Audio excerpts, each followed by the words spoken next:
Hello everyone, welcome to our YouTube channel. So आजचा जो topic आहे त्याचं नाव आहे integration. What is integration? Integration म्हणजे काय आहे हे आज आपण शिकणार आहोत. ॲप्लाइड मॅथमॅटिक्समध्ये पहिल्या जे चॅप्टरचं नाव आहे तुमच्या ते आहे इंटिग्रेशन. दुसरा आहे तो डेफिनेट इंटिग्रेशन. म्हणजे इंटिग्रेशन हे दोन्ही चॅप्टर आहेत ते इंटिग्रेशनशी रिलेटेड आहेत. इंटिग्रेशनचे सगळे फॉर्म्युले तिथे अप्लाय केलेले आहेत.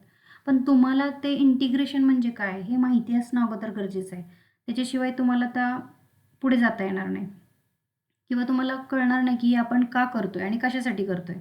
जगातले प्रत्येक डिप्लोमा किंवा इंजिनिअरिंगचे जे स्टुडंट्स आहेत त्यांना सर्वांना हाच प्रश्न पडतो की डेरिव्हेटिव्ह किंवा इंटिग्रेशन आम्ही का शिकतो किंवा आम्ही हे प्रॉब्लेम का सॉल्व्ह करतो, याचा आमच्या फील्डशी रिलेटेड काय यूज आहे आणि आम्ही विनाकारण आम्हाला ते काय शिकावं लागतं. ठीक आहे, तर त्याचं सोल्युशन आजच्या या व्हिडिओमध्ये तुम्हाला मिळणार आहे. मला असं वाटतं की तुम्हाला समजेल. ठीक आहे, आज आपण प्रयत्न करूया की कन्सेप्ट काय आहे तो समजून जाईल. मी अगदी बेसिकपासून सुरुवात करते. मला माहिती आहे की डिप्लोमाला येणारे सगळे स्टुडंट्सशी असे नाही आहेत की त्यांना सगळ्या 12थचं मॅथ्स माहिती आहे. म्हणजेच डिप्लोमाला येणारे विद्यार्थी हे 10वीवरून आलेले आहेत किंवा 12वीला ज्यांचा मॅथ्स नव्हता ते स्टुडंट आहेत किंवा 12वीला मॅथ्स होता असे देखील स्टुडंट आहेत. सो सगळ्यांना ग्राह्य धरून मी हा व्हिडिओ बनवते. ठीक आहे, तर तुम्हाला 10वीला एक कन्सेप्ट झालेलं आहे बघा, ग्राफ्स काढायचे. राईट, तुम्ही ग्राफ्स कसे काढायचा? ग्राफ्स कसे काढायचे? वेट, ग्राफच्या अगोदर आपण हे बघूया की इंटिग्रेशन काय आहे. इंटिग्रेशन म्हणजेच area under the curve. Area under the curve. Okay, समजलं नसेलच, डोंट वरी, मी सांगणारच आहे. ही छोटीशी एक डेफिनेशन आहे इंटिग्रेशनची. ठीक आहे, समजली नसेल मी तुम्हाला समजावून सांगणार आहे. Area under the curve. Okay, ठीक आहे. आता तुम्ही 10वीला ग्राफ शिकलेला आहात की नाही? तुम्ही हे ग्राफ शिकले की नाही? हा असा ग्राफ असायचा बघा. हा कशाचा ग्राफ होता? y इज इक्वल टू एक्सचा. असे तुम्ही ग्राफ काढा शिकलेला असाल 10वीला, मला असं वाटतंय. ठीक आहे, हा एक्स ॲक्सिस, हा आहे वाय ॲक्सिस. ठीक आहे, त्याचप्रमाणे तुम्ही असा ग्राफ पण काढलेला असेल. ॲप्लाय कसा होतो हे मी शिकवणार आहे. वाय इज इक्वल टू, हा कशाचा आहे? एक्स स्क्वेअरचा आहे. हा एक्स ॲक्सिस आहे आणि हा काय? वाय ॲक्सिस आहे. ठीक आहे, असे ग्राफ तुम्ही काढायला शिकलाय की नाही? बरं, ठीक आहे. हे ग्राफ कसे काढलेत तुम्ही? बघा, वाय इज इक्वल टू, आता बघा इंजिनिअरिंगला किंवा डिप्लोमाला आहात की नाही तुम्ही, y is equal to f of x असतात. मग एफ ऑफ एक्सची व्हॅल्यू काय असते? F of x, y is equal to काय असतं? F of x. आणि एफ ऑफ एक्सची व्हॅल्यू तुम्हाला इथे एक्स दिली आहे किंवा खाली कुठली दिली आहे? एक्स स्क्वेअर दिली आहे. राईट, तसं मग हे ग्राफ त्याच्यानुसार काढले. Y is equal to f of x. बघा मी काय सांगते तुमच्या लक्षात येईल. आता हा ग्राफ तुम्ही कसा काढला? ठीक आहे, एक्स इज इक्वल टू ज्यावेळेला तुम्ही 1 ठेवली त्यावेळेला वायची व्हॅल्यू काय येत होती? Y is equal to x आहे. इथं काय येत होती तुमची? 1. मग हा पॉईंट तिथपर्यंत गेला. तुम्ही पुन्हा 2 ठेवत होता, इथं काय येत होती? 2 येत होती व्हॅल्यू, बरोबर की नाही? हा 2चा ग्राफ म्हणजे 2 पॉईंट, बरोबर. मग अशा करत करत तुमची स्ट्रेट लाईन अशी तयार झाली, बरोबर का? मग ह्याचं इक्वेशन काय झालं? Y is equal to x. असा तुम्ही ग्राफ काढला. ठीक आहे, हा त्याचप्रमाणे एक्सची व्हॅल्यू 1 ठेवली.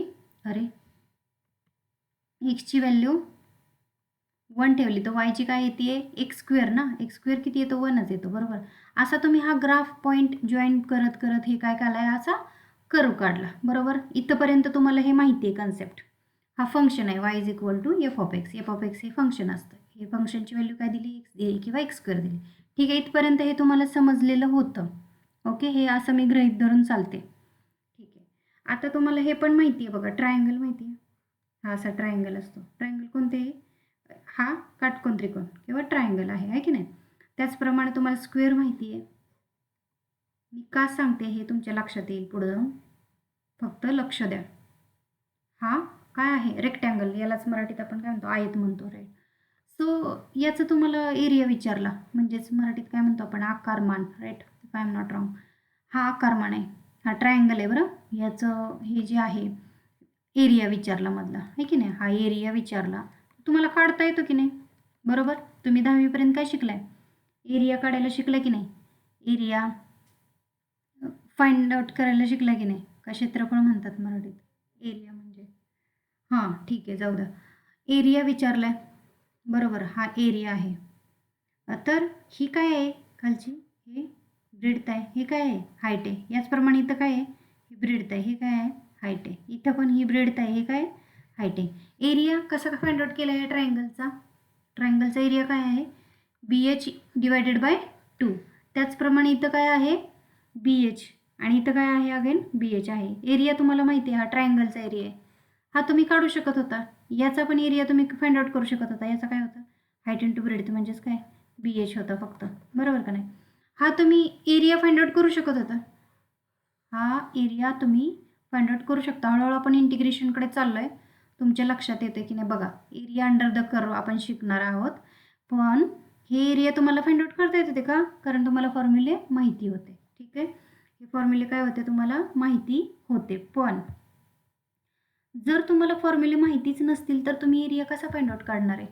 आता तुम्ही म्हणाले एरिया कुठं आम्हाला काढायला, एरिया कुठं आम्ही यूज करणार आहे? तुम्ही मोठमोठे प्रोजेक्ट हँडल करणार आहात, इंजिनियर होणार आहे ना तुम्ही, तर मोठमोठे प्रोजेक्ट हँडल करणार आहे तुम्ही, बरोबर? त्यावेळेला तुम्हाला असे एरिया पण फाइंड आउट करावे लागतात. ठीक आहे, असे एरिया फाइंड आउट करावे लागतात. त्यावेळेला तुम्हाला फॉर्म्युला जर माहितीच नसेल तर तुम्ही कसं करणार आहे, बरोबर? तर हा फॉर्म्युला जर माहितीच नसेल, इथं वाय ॲक्सिस होतं, फॉर्म्युला माहिती नाही. आता समजा बघा, मी तुम्हाला असा काहीतरी शेप दिला, बरोबर? हा हार्ट शेप आहे, बरोबर?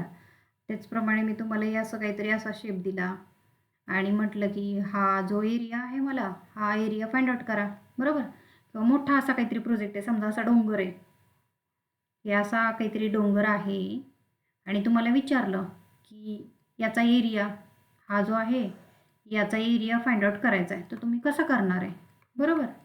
हां, किंवा हा असा एरिया दिला, हा असा ना स्क्वेअर आहे ना ट्रायंगल आहे, काहीच नाही आहे. याचा हा एरिया एवढा जो आहे खालचा हा एरिया विचारला, कसा फाइंड आउट करणार? तुम्ही कसा करणार? तुमच्याकडे फॉर्म्युल्यात कुठल्या बसतंय का? नाही आहे, ना ट्रायंगल आहे, ना कोणता रेक्टँगल आहे, ना सर्कल आहे, बरोबर? सर्कलचा सुद्धा तुम्ही एरिया फाइंड आउट करू शकता. मग इथं आहे का? तिथं काढू शकताय का? नाही आहे. याच्यासाठी उगम झालेला आहे कॅल्क्युलसमधल्या इंटिग्रेशनचा. हा कॅल्क्युलसचाच पार्ट आहे, पण इंटिग्रेशन जे आहे टर्म, ही टर्म इंटिग्रेशनची केव्हा अस्तित्वात आली बघा? हा जो एरिया आहे बघा, हा सगळा जो एरिया दिसतोय का, हा एरिया कसा काढणार तुम्ही? तुमच्या फॉर्म्युल्यात कोणत्याच बसत नाही, बरोबर? मग तो फाइंड आउट करण्यासाठी किंवा कॅल्क्युलेट करण्यासाठी तुमची इंटिग्रेशन ही टर्म जी आहे ती अस्तित्वात आली. आता तुम्ही म्हणाल या ग्राफचा आणि याचा काय संबंध आहे, बरोबर? हा ग्राफ सांगते मी तुम्हाला. हा ग्राफ तुम्ही काढायला शिकला, ठीक आहे, पण मी आता विचारलं हा जो एरिया आहे का, हा जो एरिया आहे, एक मिनिट कलर चेंज करते, हा जो एरिया आहे तुम्हाला फाइंड आउट करायला विचारला. हा आता बघा, हा मोठ्या स्केलवरती प्रोजेक्ट तुमचे खूप मोठ्या स्केलवरती खूप मोठे एरिया फाइंड आउट करायचे असतात. हा मोठा समजा एक एरिया आहे जो तुम्हाला फाइंड आउट करायचा आहे, किंवा इथं पण मी दिलं बघा, हा जो एरिया आहे हा एरिया तुम्हाला जरी इथं छोटा दिसत असला तरी हा खूप मोठा असेल असं मी सांगते तुम्हाला. ठीक आहे, आता हा येल्लो पार्ट जो दिसतोय तो एरिया तुम्हाला फाइंड आउट करायला सांगितलं, कसं करणार? ना हा स्क्वेअर बसतोय, ना रेक्टँगल आहे, ना सर्कल आहे, बरोबर?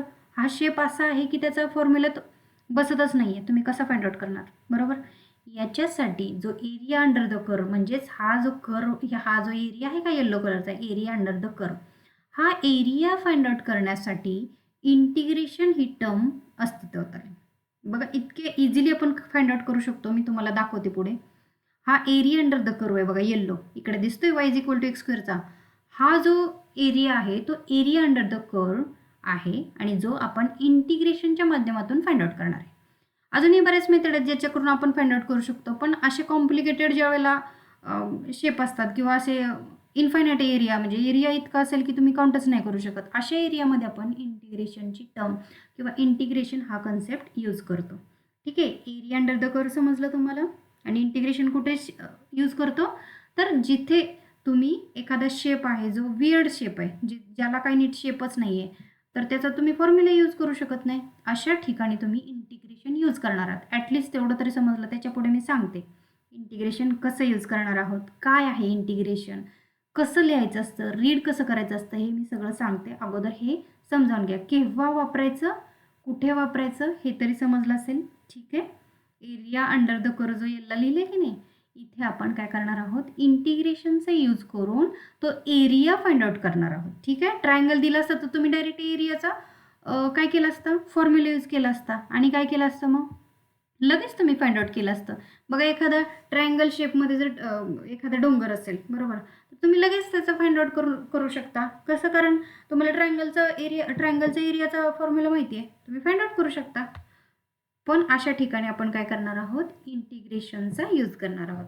एवढं कळालं. आता पुढं बघूया आपण इंटिग्रेशनचा यूज कुठं करणार आहोत ते समजलं. ओके, आता इंटिग्रेशन जर मी दाखवलं असं की कर्व आहे बाबा हा, एक मिनिट तुम्हाला दाखवते. हा y इज इक्वल टू कोणता ग्राफ होता, एक्स स्क्वेअर हा ग्राफ होता. व्यवस्थित लक्ष द्या, हा खूप महत्त्वाचा कन्सेप्ट आहे आणि लाईफमध्ये तुम्हाला युजफुल पण आहे. हा एरिया आहे, तुम्ही काय म्हटलं होतं, हा एरिया काढण्यासाठी तुम्ही काय करणार आहात, इंटिग्रेशनचं टर्म यूज करणार आहात. पण कसं काय तुम्हाला काहीच कळलं नाही. ठीक आहे, ओके. आता हा टू हा सपोज हा 1 ॲक्सिस, हा एक्सची 1 व्हॅल्यू आणि हा 1 to 2 पर्यंत जातोय बरं, असं आपण कन्सिडर करूया. एक मी लेंथ तुम्हाला दिली 1 to 2 पर्यंत आहे आणि हा वरती काय आहे, कशाची व्हॅल्यू आहे ही लेंथ, म्हणजेच वाय ॲक्सिसच्या काय आहे, हा जो वाय आहे की नाही याची ही व्हॅल्यू आहे ना लेंथ, बरोबर. Y is equal to x square, याच्याप्रमाणे ही हाईट जी आहे ती कोणाची आहे, वाय ॲक्सिसची आहे, बरोबर का, दिसतंय. आता कॅल्क्युलेट कसं करायचं पण आणि इंटिग्रेशन कसं वापरायचं, ठीक आहे. आता बघा, आणि इंटिग्रेशन कसं कसं अस्तित्वात आलंय म्हणजे बघितलंय, पण लिहायचं कसं, त्याचा अर्थ काय आहे हे आता बघूया. ठीक आहे, आता मला हे फाइंड आउट करायचं आहे, पण माझ्याकडे ज्या नोन गोष्टी आहेत त्याचाच मला वापर करायचा आहे. म्हणजेच काय, तुम्हाला आयताचे क्षेत्रफळ, आयताचं काय म्हणायचं मराठीत, बरं, एरिया ऑफ रेक्टँगल काढायचं हे माहिती आहे तुम्हाला. हाईट इंटू ब्रेड्थ, बरोबर ना. हाईट इंटू ब्रेड्थ हा काय आहे, एरिया ऑफ रेक्टँगल आहे, बरोबर. Area of rectangle. तर याचाच यूज आपण इथं करणार आहोत. कसा करणार आहोत बघा, मी काय केलं, याला असं स्प्लिट केलं, स्लायसेसमध्ये काय केलं, असे तुकडे केले मी, याचे असे स्लाइस पाडल्या. ठीक आहे, किती स्लाइस पाडल्या तुमच्यावर येते, किती स्लाइड पाडायच्या, मी अशा कितीतरी पाडल्या. ठीक आहे, पण आता ही सपोज एक स्लाइस घेऊया, मी एक मिनिट कलर चेंज करते. एक स्लाइस घेऊया आपण, कोणती स्लाइस घेऊया बघा, ही स्लाइस घेऊया. आता मी असं स्प्लिट केलं आहे, ही स्लाइस आहे, हा आयत होतोय का, नाही होतोय, बघा कसं होत नाही, हे बघा हे असं झालंय शेप, हा काय झालाय, असा शेप झालेला आहे, बरोबर का. हा काय आयत होत नाहीये, रेक्टँगल होतोय का, नाहीये. अजून मी याला स्प्लिट केलं, एकदम छोटे छोटे छोटे छोट्या काय केलं, असे स्प्लिट केलं, एकदम छोट्या छोट्या टुवर्ड्स झिरोकडे आपण गेलो. त्याची ब्रेड्थ जी आहे की नाही खालची, ही झिरो एकदम एकदम छोटी छोटी करत गेलं, तर ॲटलिस्ट एक पॉईंट असा येईल ना, इथे एकदम छोटूसा जो आहे, हा एकदम छोटीशी अशी काय होईल, ही एक रेक्टँगल तयार होईल, एकदम छोटंसा, बरोबर. असा एक छोटासा रेक्टँगल तयार होईल की नाही, एकदम छोटी छोटी स्लाइस पाडली, अजूनही याच्या अशा एकदम स्प्लिट्स केल्या, बरोबर. याचा आयत म्हणजे एकदम छोट्या छोट्या, की जिथे आयत तयार होऊ शकतो बघा, एकदम एकदम टायनी, एकदम छोट्या, तर काय होईल, एक आयतासारखी अशी एक डायग्रॅम आपल्याला भेटेल. ठीक आहे, आणि याची जी लेंथ, आणि आपल्याला रेक्टँगलचा एरिया माहिती आहे कसा फाइंड आउट करायचा, रेक्टँगलचा एरिया हाईट इंटू ब्रेड्थ, साधं सिंपल आहे. सपोज ही एक ब्रेड्थ आहे, ही एक डायग्रॅम आहे असे, आणि सपोज आता ह्या किती स्लाइस पडल्या, इन्फायनाईट पडल्या, बऱ्याच पडल्या, जे की तुम्हाला काउंट नाही करता येत. मग आपण एरिया कसा फाइंड आउट करू शकतो, मग आपण ऑलरेडी काय केलं, ह्या अशा छोट्या छोट्या छोट्या रेक्टँगलमध्ये ह्याचं कन्वर्ट केले.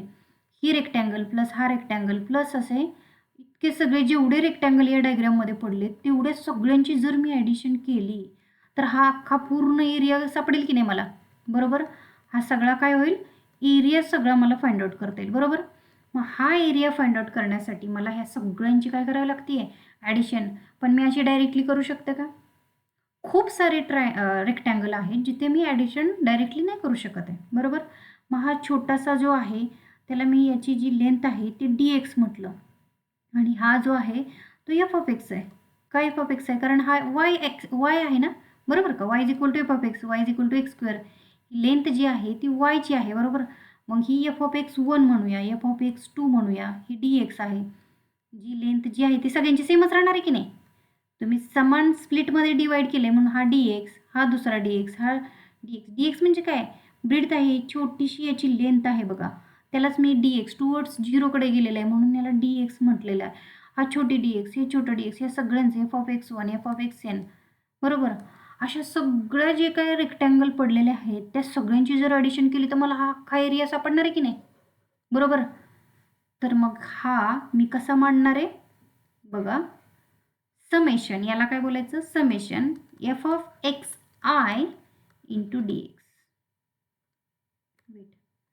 इंटू डी एक्स, असं हे मांडण्याची पद्धत आहे. एक्स आय म्हणजे हे काय होणार आहेत, व्हॅरी होणार आहेत, बरोबर का, x1 x2, आणि समेशन म्हणजे काय, बा असं होतं, एफ ऑफ x1 जे काय असेल त्याची व्हॅल्यू टू डी एक्स आहे, बरोबर, प्लस एफ ऑफ x2, अशा ह्या सगळ्यांची ज्यावेळेला ॲडिशन होईल त्याला हे आपण सिम्बॉल देतो, summation F of X I into d x. पण समेशन म्हणजेच काय, समेशन म्हणजेच काय, ॲडिशन. मग आता इंटिग्रेशन म्हणजेच काय, इंटिग्रेशन सिम्बॉल कसं आहे बघा, हे असं आहे, integration F of x into d x. मग आता हे काय आहे, इंटिग्रेशनचं हे साईन आहे, यस हा लांबलेला आहे, बरोबर का नाही, ताणला गेला आहे दोन्ही बाजूनं. ॲक्च्युली इंटिग्रेशनचा अर्थ आहे सम. काय आहे, सम. हा जो यस आहे का, हाच असा सिम्बॉल त्यांनी दिले, असा स्ट्रेच केलेला यस, असा स्ट्रेच केलेला yes into f of x into d x. मी सांगते पुढं तुम्हाला प्रॉब्लेम कसा सॉल्व्ह करायचा ते सांगते, किंवा हे F of x D x काय आहे ते पण सांगते, थांबा जरा. एफ ऑफ एक्स आहे हा, एफ ऑफ एक्स म्हणजेच मी काय इथं घेतलेलं आहे बघा, मी मगाशी सांगितलेलं y is equal to f of x, पण एफ ऑफ एक्सची व्हॅल्यू काय आहे, एक्स स्क्वेअर. म्हणजे हे इंटिग्रेशन कसं झालं, x square into d x, हे इंटिग्रेशन म्हणायचं. ही जी लाईन आहे का, याला इंटिग्रेशन रीड कसं करायचं बघा, याला integration x square into d x. इथं कसं रीड करणार, इकडे integration F of x into d x. Okay, याला इंटिग्रेशन हे साईन द्यायचं. इंटिग्रेशन म्हणजेच काय, सम, ॲडिशन, सम करायची आहे प्रत्येक फंक्शनची. ओके, फ्रॉम कुठून कुठपर्यंत, हे 1 to 2 म्हटलं होतं, इथे काय करायचं 1 to 2 पर्यंत. सम कुठून कुठे जायचे, एक्स ॲक्सिसवरती, हे एक्स ॲक्सिसचे आहे, x is equal to 1 to 2 पर्यंत जायचं, बरोबर. 1 to 2 पर्यंत f of x into d एक्सची जी काय ॲडिशन कराल त्यावेळेला तुम्हाला एरिया अंडर द कर्व जो एरिया आहे तो मिळणार आहे. ओके, अजून आपण पुढे जाऊन बघूया. वेट, इरेज करते हे, एक मिनटं.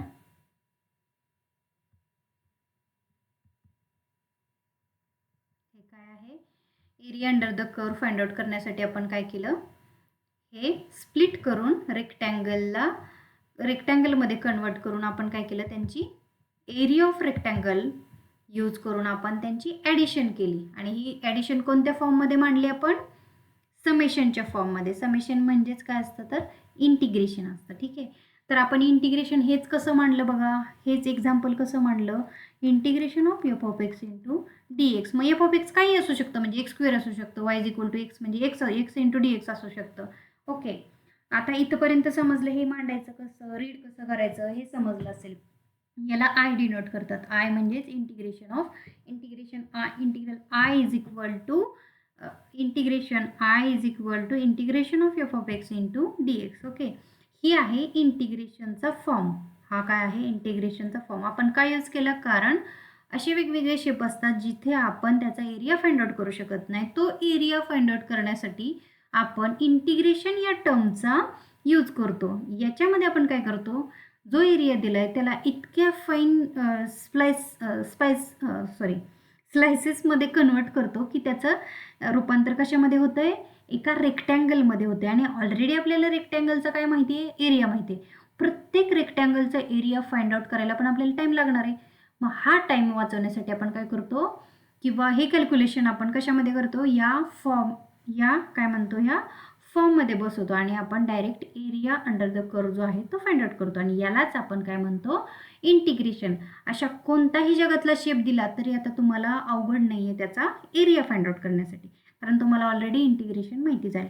त्याचे जे काही फॉर्म्युले आहेत ते आपण नंतर बघणारच होतो. ॲटलिस्ट तुम्हाला ते टर्म काय आहे, तो कशासाठी यूज करतात हे तुम्हाला समजावं. मी तुम्हाला रिअल एक्झाम्पल पण घेऊन दाखवते की आपण ते इंटिग्रेशन कसं काढतो किंवा कसं फाइंड आउट करतो, आणि ग्राफिकली आणि या फॉर्म्युल्यात बसवून सुद्धा. समजलं आता, ठीक आहे. आता आपण काय करूया, एखादे एक्झाम्पल घेऊया, रँडमली एखादे एक्झाम्पल. सपोज म्हटलं -3 to 2 पर्यंत जाऊया, 2 इंटू डी एक्स. आता ही 2 काय आहे, मी काय दिलं तर मग अशी graph y is equal to x square. Y is equal to एक्सची व्हॅल्यू किती दिली आहे, 2 दिली आहे, फिक्सच दिली आहे बरोबर का. तर हा जो दिला आहे तो त्यांनी ग्राफ दिलेला आहे, बरोबर का. आणि -3 to 2 ही काय आहे, -3 हा एक्स ॲक्सिस आहे. एक्स हा किती ते किती जातोय, -3 to 2. अगोदर तुम्हाला मी ग्राफिकली दाखवते इंटिग्रेशन काय असतं, आपल्याला ग्राफमध्ये पण डिनोट करता येतं. ठीक आहे, ओके. हा झाला माझा एक ग्राफ बघा. हा वाय आहे, हा आहे एक्स. ठीक आहे. आता एक्स हा किती सांगितलं इथं, -3. ठीक आहे, इथं कुठंतरी -3 असेल आणि हा 2 सांगितले, 2 ॲक्सिस इथं असेल, बरोबर का. आणि त्यांनी काय बोललंय, हा जो 2 आहे तो काय असतो, एफ ऑफ एक्स म्हणजेच काय, वाय ॲक्सिस असतो, बरोबर का. हा +2 दिलाय म्हणजे तो कुठं असेल, इथं असेल. ठीक आहे, इथं देते मी. आता आपल्याला काय करायचं आहे, हा एरिया अंडर द कर्व काढायचा, म्हणजे याचा एरिया फाइंड आउट करायचा. या इथे बघा डायग्राम कशी तयार होणार, हा जो आहे का, हा फाइंड आउट करा म्हणणार, बरोबर. मग हे टोटल किती झाली लेंथ, 3 पासून 2 पर्यंत ही 5 झाली. याची ही पण किती झाली, 5 झाली. 5 झाले का. आता 5 झाली आणि ही लेंथ ही किती झाली, 2 झाली का, कारण हा वाय हा 2 पर्यंत आलोय आपण आणि ही झाली 5, बरोबर. ही लेंथ झाली 5. मग आपण लेंथ इंटू ब्रेड तर माहिती आहे आपल्याला, बरोबर का. हा एरिया फाइंड आउट करण्यासाठी हा रेक्टँगल झाला का, ही रेक्टँगलची एक स्लाइस झाली. तर ह्या काय झाला, लेंथ इंटू ब्रेड, तर म्हणजे 5 × 2 किती झालं, 10 आन्सर आलं, बरोबर.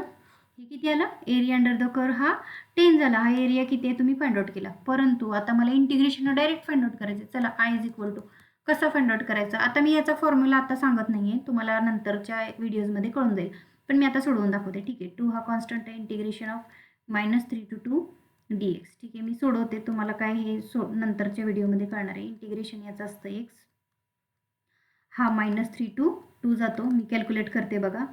2 इंटू ब्रॅकेटमध्ये -3 -2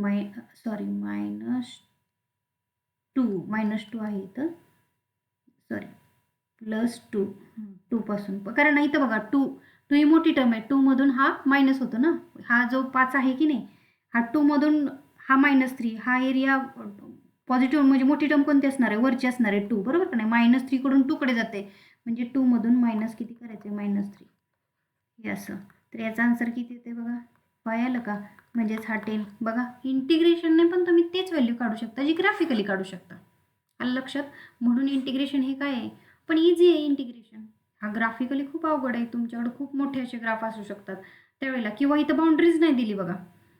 इंटिग्रेशन 2dx म्हटलं फक्त, इथं -3 to 2 पर्यंत गेला तर ठीक आहे, बाउंड्रीजमधून तुम्हाला व्हॅल्यू काढता येते. आता जर तुम्हाला ही बाउंड्रीज इथे हा जो ग्राफ आहे की नाही, इकडं 1 to 2 दिलं होतं, तर बाउंड्रीज नाही दिली तुम्हाला, तर माहीतच नाही की हा किती बाउंड्रीज आहे, किती एरिया फाइंड आउट करायचं आहे, त्यावेळेला काहीच माहीत नाही. त्यावेळेला इंटिग्रेशनची टर्म यूज होते बघा. डायरेक्ट इंटिग्रेशन 2dx किंवा डायरेक्ट इंटिग्रेशन x² लिहिलं समजा, तरी तुम्ही फाइंड आउट करू शकता. काहीच अवघड नाही, फक्त इंटिग्रेशनचा यूज होऊन कितीही जगातला मोठा एरिया दिला तरी तुम्ही तो फाइंड आउट करू शकता. आलं लक्षात. इंटिग्रेशन इतकं इम्पॉर्टंट आहे. त्याच्यामुळे मला असं वाटतं की आजच्या या छोट्याशा इंट्रोडक्शनमध्ये तुम्हाला थोडं तरी इंटिग्रेशन काय आहे हे मला वाटते समजलं असेल. जर समजलं असेल तर मला नक्की कळवा की तुम्हाला समजलं का नाही. खूप टाईम झाला असेल मला वाटते. आपण आता इथं थांबूया. थँक्यू.